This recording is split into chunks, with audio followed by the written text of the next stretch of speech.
All right, we're back, everybody. I'm calling a special meeting to order on Monday, March 27th. Replace the Chief Finance and Business Service Officer with an Assistant Superintendent of Operations.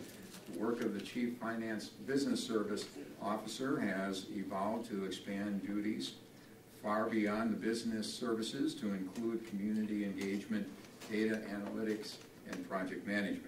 The administration is recommending the change to reflect this reality. With that, I'm going to turn it over to you. Yeah, thanks. Thank you. Yes. Yeah, thanks for having this special meeting. As you know, Mr. Tess is retiring. We all, admire the skills, the experience he's brought to this role. As we posted and interviewed for finance officers, we found that the skill set, the experience that was there, didn't match what's currently being done and what we currently need.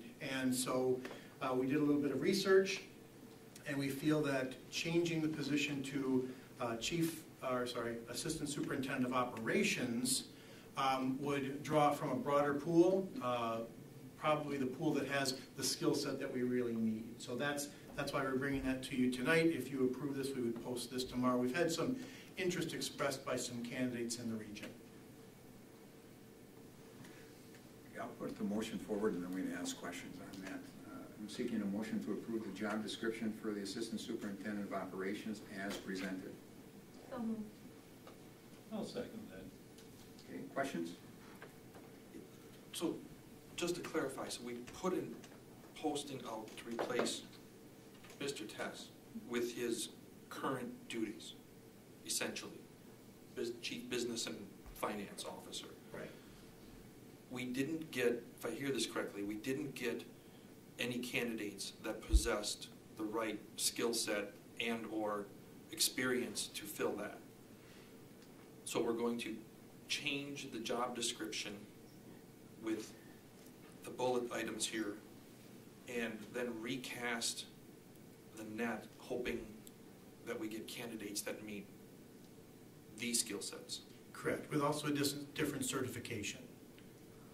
This would not require the 08 business manager license. Could be a superintendent's license. That would, and that's where we think we might get a broader pool.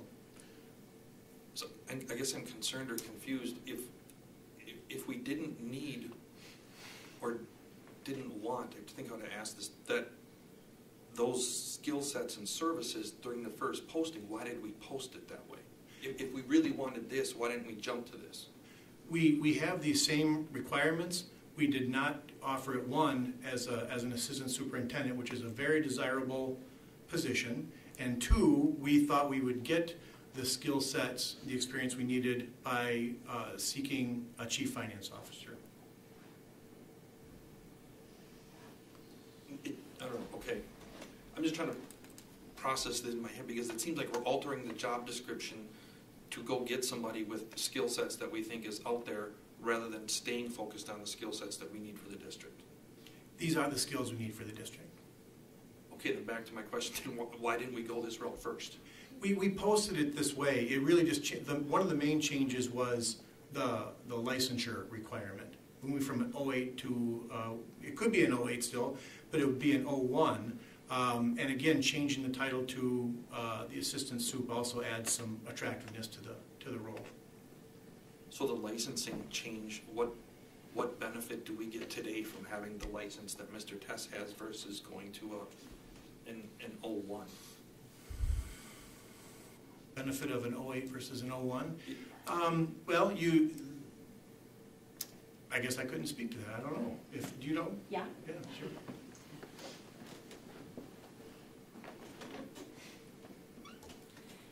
So The 08 license allows a person to do any of that: chief finance officer, business manager, business official. They call that title a lot of different things in a lot of different districts, but it only allows them to do that work.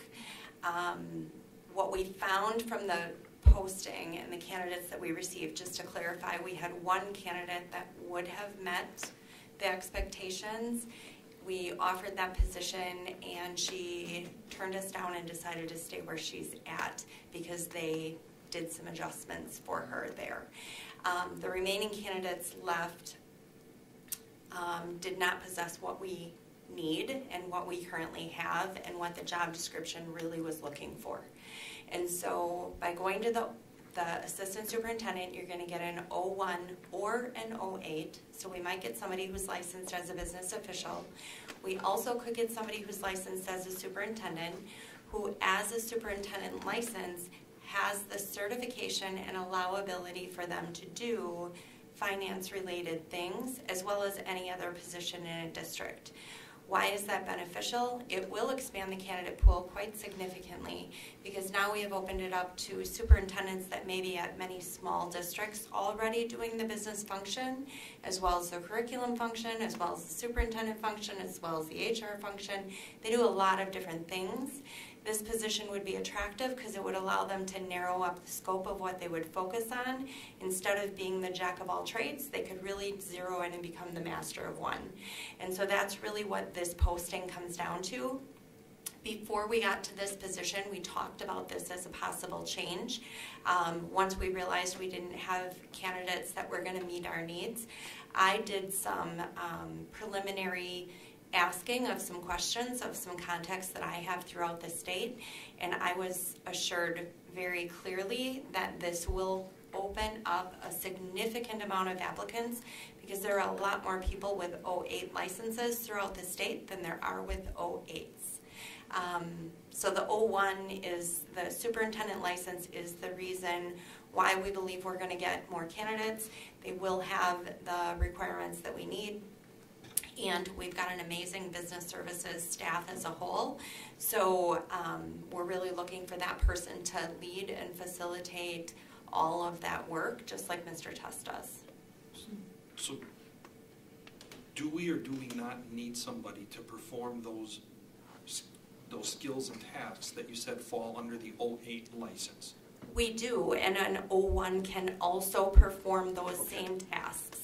But before, the way we posted it, the person had to have an 08, and individuals who already have a superintendent's license and have the ability to do that would not have been drawn to the position the way that it was described in the prior job description. They wouldn't have thought of that as an opportunity for them. They would have likely thought of that as potentially backstepping, which is not really what it is. So we're just really describing it the way that the position has been implemented, I guess I would say, from Mr. Tess. In other words, we're getting a lot more with him than we would with many, many other 08 candidates. Well, once upon a time, there was an assistant or deputy superintendent in this district, which was reduced. And I think over time, Bob has just taken on more and more. So it isn't just presenting us the budget, as obviously you know. It's like, who's in charge of transportation? I asked Bob. What about capacity? I asked Bob. What about, you know? And so it has evolved into, you know, so much more than only the budget. That if this is going to open up the pool, if there's more potential candidates, I think it's a good idea. It certainly doesn't hurt. And you open up a very good can of worms in the fact that this is not something new for Wausau.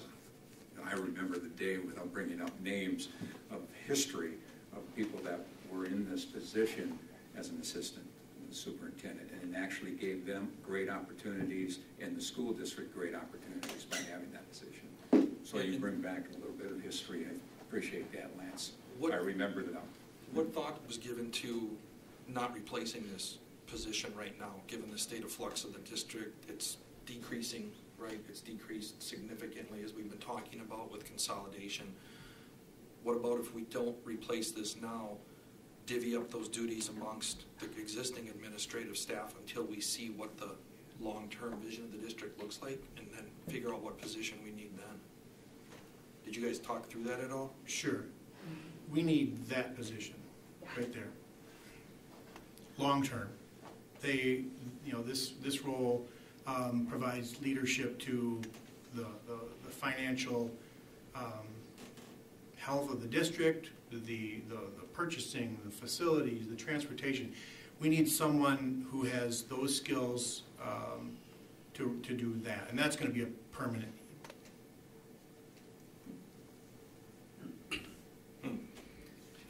We're consistently asking other groups to do more with less. I think you've heard that tonight. We used to have an assistant soup who did a lot of this. That was 15 years ago, at least 15 years ago. And like I said, obviously the district has decreased in size since then. So at some point we have to, I think, start looking at administrative functions and figuring out how do we get more with less out of them too. Every time one leaves, it seems like our first go-to is just to automatically replace. I'm just curious if we have those conversations about splitting duties up and figuring out how could we get more efficient at the administrative level. Yeah, and you'll recall that we tried to do that with the HR position a few years ago. We tried it that way. That didn't work, and we've learned the necessity of having a person, qualified, effective person in that role. How many people are on the finance staff currently? Sure. Yeah, would you? Sure. I'm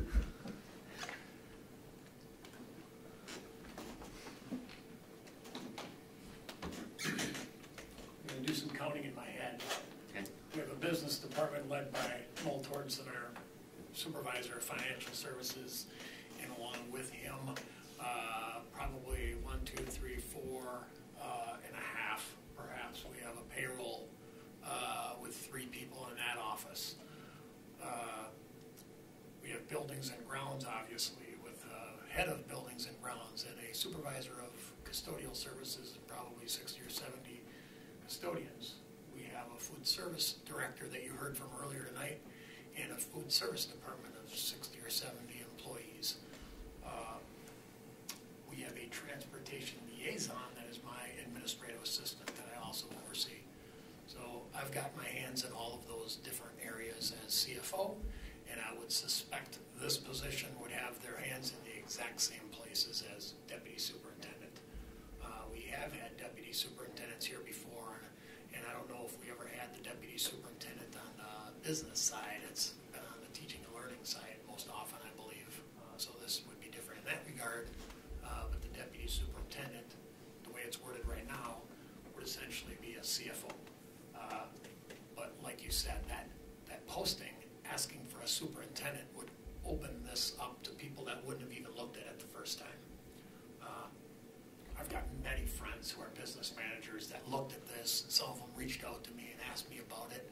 Not too many superintendent friends asked me about it because they didn't think this job was for them. But some of them have the exact same skills that I have or another CFO would have. A lot of that stuff. It's not managing the general ledger, because we have people that do that.